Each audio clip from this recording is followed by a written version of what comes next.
likambo ya ko détourner pe côté ration à policier ezongi lisusu kuna na kamanyo la chers compatriotes leo na tongo basoda bazonyo kwa manzo kande S4 na bango musa na ye côté ration ya policier kuna na Lubumbashi mubange na rendez-vous ya RC salemaki kuna bisiko wapi bourgmestre ya commune Funguru mais maître le Saint Alain Tamb a défendaki entité na ye avec impact na idéologie. Congo Airways otoyebaki ekweya esalaka susu te baye ko transformer yango na Air Congo. Pona nini? Topesa bino ba détail. 5 points à l'ordre du jour otobombelaki bino na magazine na biso ya pokwa lelo. Bokoto chers compatriotes makamboza ya kobebawa. Bozo bakiti bovanda. Partagez message s'il vous plaît chers compatriotes makamboyo. Tokoloba yango kaka bolinga te.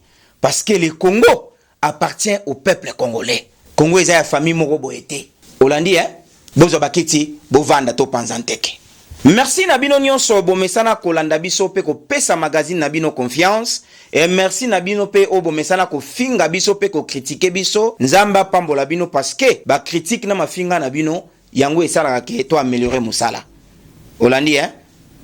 Chers compatriotes, toko banda mbala moko magazine Nabiso ya lelo mardi le 1er octobre 2024 na communiqué nécrologique oyo. Nabanzi boyebi ndeko Mutombo Dikembe o azalaki grand basketteur kuna na mboka États-Unis abetaka soute auta ekotika biso na butu ya lobby lundi le 30 septembre 2024. Yannick Makonga, Cartouche. La légende du basketball Dikembe Mutombo est décédé lundi des suites d'un cancer du cerveau à 58 ans. La NBA a indiqué que l'ancienne gloire est décédée entourée de sa famille qui avait révélé la maladie il y a 2 ans. Le commissaire de la NBA, Adam Silver, a déclaré, je cite, « Dikembe Mutombo était tout simplement plus grand que la vie ». Fin de citation. Mutombo a passé 18 saisons en NBA au service de Denver, Atlanta, Houston, Philadelphie, New York et les Nets du New Jersey. Du haut de ses 2,18 m, le pivot né en République démocratique du Congo fut 4 fois défenseur de l'année en NBA en 1995, 97, 98 et 2001, 8 fois All-Star avant d'entrer au Hall of Fame en 2015.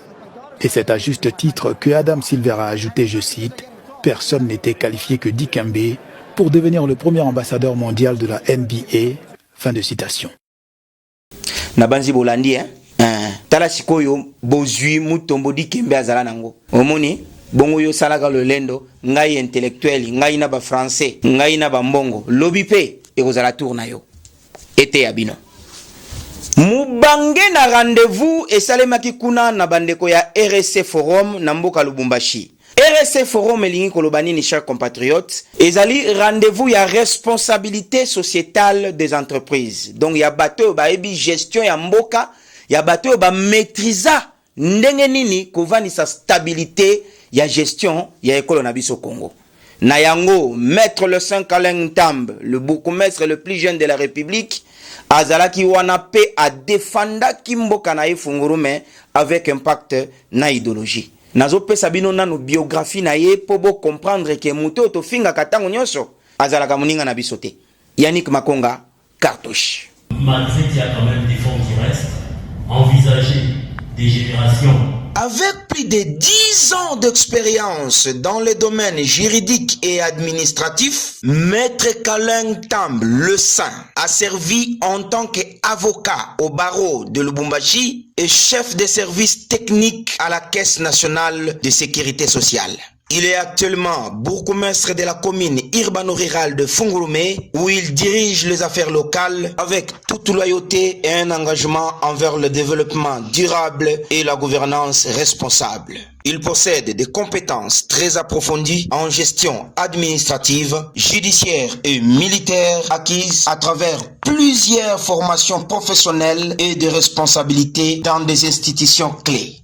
Maître Alain Tamb le Saint, par sa volonté sans précédent, malgré la confrontation de beaucoup de problèmes tribalo-ethniques, le bourgmestre de la commune urbano-rurale de Fungurume a réussi à réaliser beaucoup de projet de développement qui s'inscrit à la volonté logique du chef de l'État, Félix Antoine Tshisekedi Tshilombo, appuyé en province bien sûr par la gouverneure du Lolaba, Fifi Masuka Saini. Rappelons que le bienfait n'a jamais été oublié.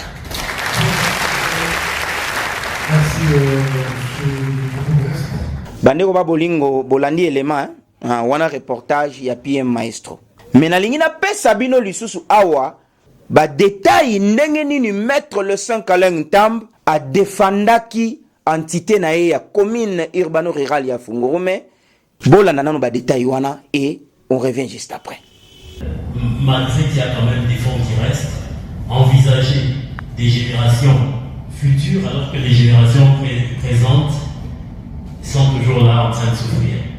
Alors c'est un débat qui a toujours eu lieu parmi nous sur le pourquoi du FOMI, mais le législateur a déjà promulgué cette loi et nous avons toujours plaidé à ce que ces fonds-là puissent être utilisés à bon escient et qu'ils puissent réellement servir pour l'objectif pour lequel le législateur les a institués.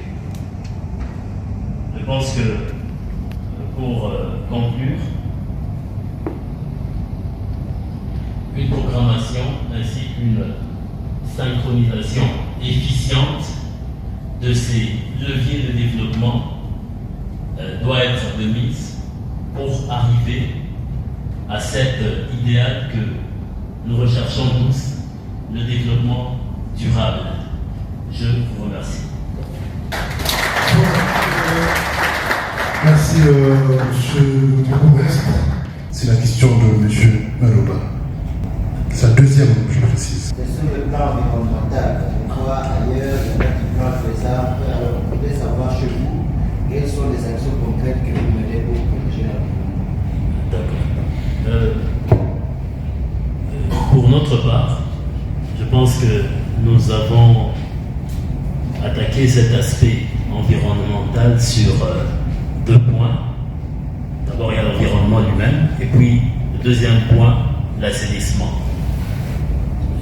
Sur le plan de l'assainissement, il y avait encore beaucoup à faire, toujours dans notre approche participative, dans notre PAI qu'on a eu à élaborer avec la population. Il y a un projet d'acquisition de 2 camions poubelles. Et je pense que ça a été mis à la charge, c'est dans le cahier de charge de notre partenaire. Et il a eu à l'inscrire dans son cahier de charge. Il promet qu'avant la fin de l'exercice, il va devoir doter la commune de ces 2 camions poubelles. Sinon, pour notre part, nous, ETT Communes, nous avons doté de la commune d'une brigade d'assainissement.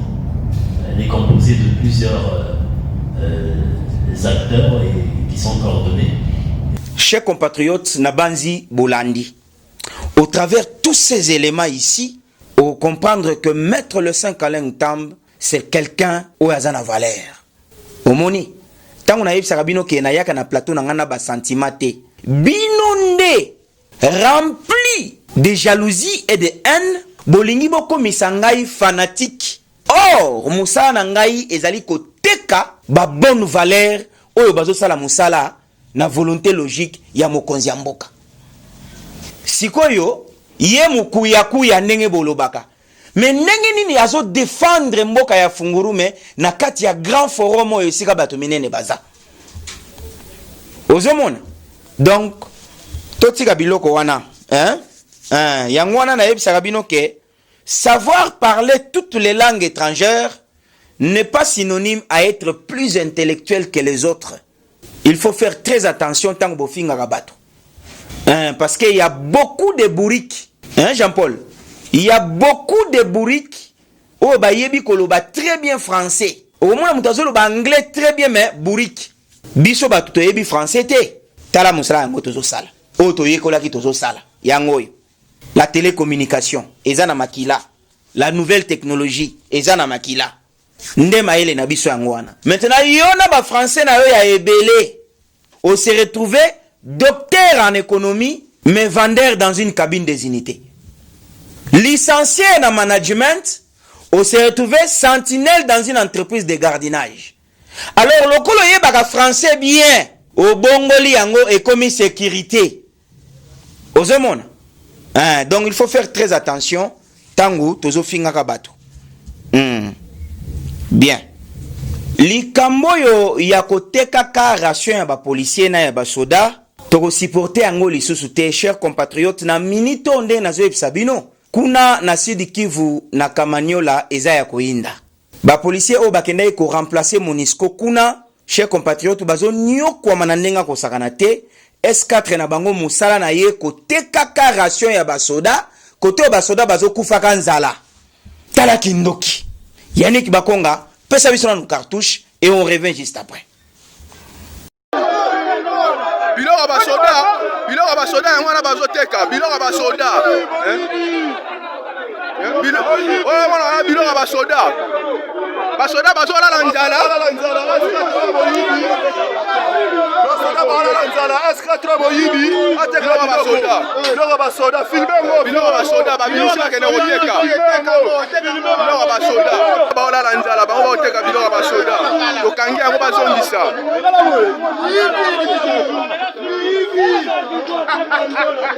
Nabanzi bomoni chers compatriotes. Soki bozomo na zo lobaka su makambo mingi ya ba policier te, e lukelinga ba problème na ndenga ko sakana te, ba menace de mort na téléphone, ba avertissement ya ko sakana te. Mais likambo yo tokotika yango te, tokoloba kaka. Soki bokotinda bato babetanga masasi babeta. S4 ya unité oyo azana Kamanyola. Botala ba photo na ye wana. Ndenge nini bazoteka ration militaire. Oyo mokonzi mboka bimisi mbongo po ete basoda oyo baza na frontière pe bazokenge la frontière ya mboka. Ase contenter kotika bango na nzala azwa ration ya ba policier ateka. En tout cas, bandeko ba bolingo bozwa video oyo botindango na ministère intérieur. Papa Jacquemin, tala makambo ezoleka na kati ya la police. Makamba moyibi ya ration ya basoda, ya bateni ya basoda oyo bakenda kotekela ba rebelle. Tala batongo bangoyo. Kobocha muto yo maboko. Azana ba complice na ye baze bele na kati ya la police batoyo. Olandi Yangwana bokoma kotangisa bana bino bayosu mayele te na classe, bokoma kobota bana mongol. Makambo zotambola susu te, c'est parce que ba policier baza kolela mbongo na bango. Oyo boliaka teni na bango botekaka, ration na bango bokoma kolia yango lokola leta azate. Siko bandeko baza na front boye. Siko na auto na bino question. Bandeko bazo souffrir na front boye. Na eloka kolia bazo zanga. Siko munguna ye abaniko corrompre bango. Bakende to batikala. Soki na lobi bongo aza muto M23. M23 ya wapi? Bolingi nde ko supporter vérité te. Oyoki bolingi ko supporter vérité te. La sécurité de notre pays repose sur les épaules de notre armée et de la police. Alors maltraitance nabino tala ndenge ekomi. Toko bimisa bino kana mpoasa.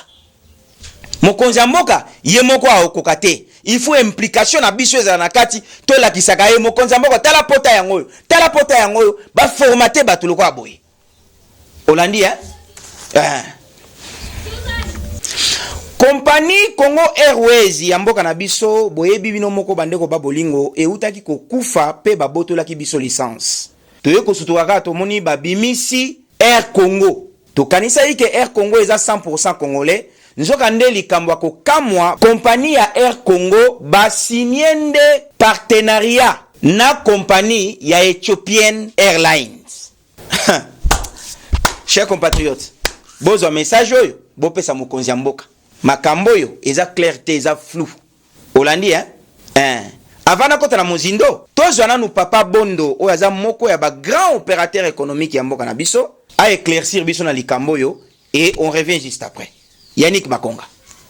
Il y a dans les pipelines une nouvelle compagnie aérienne, Air Congo, à laquelle nous sommes partis comme associés ou actionnaires avec Ethiopian Airlines. Nous avons 51% des actions et la société Ethiopian Airlines, la compagnie Ethiopian Airlines, 49%. Dans notre temps, nous avons une société à capitaux totalement congolais, Congo Airways, notre compagnie aérienne qui fait la fierté de notre souveraineté, parce que les capitaux sont totalement congolais, entièrement congolais. Maintenant, nous amenons une société concurrente où nous avons 51%. Mais pourquoi ne pas prendre ces 51%-là en numéraire, acheter du matériel, une nouvelle flotte pour Congo Airways?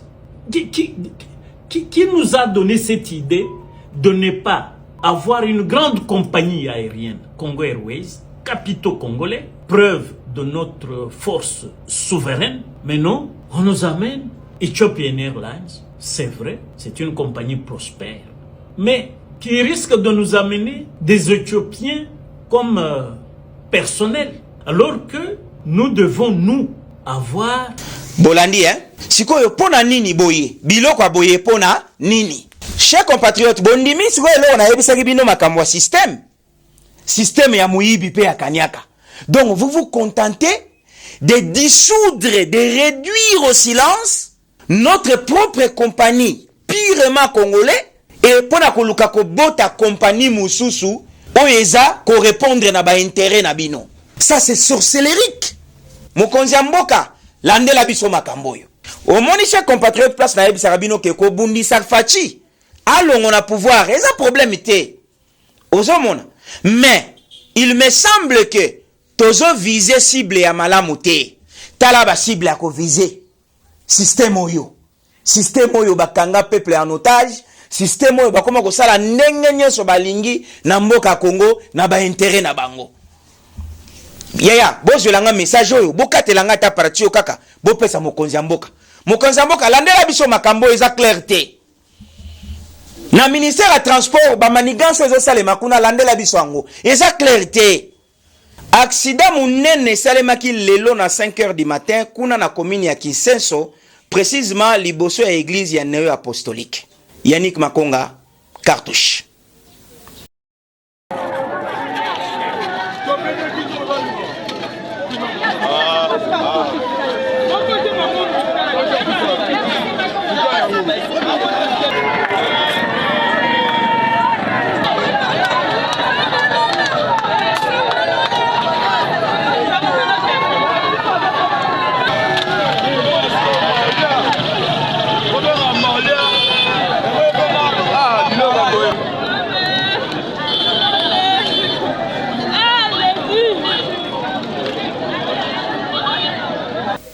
Chers compatriotes, bomoni, hein? Yango na yebisa bino ke likambo ya kotia ordre na mboka eza kaka bakonzi te to mokonzi ya mboka te, eza implication ya biso nyonso ba peuple congolais. Eza très importante akosakana te.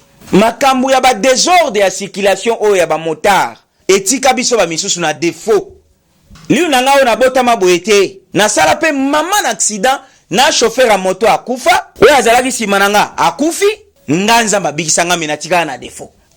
Sikoyo lelo tala ba responsable mibale oyo batiki biso kaka boye à l'occasion de rien. Eza malamu te. Tobongisa ba congolais, tobongisa. Mutu akwa ko bongisa la biso mboka azate tozwa conscience. Fatia kolongwa na kibokonzi place azate abanda ko ya ko tia ordre na circulation. Tobongisa. S'il vous plaît.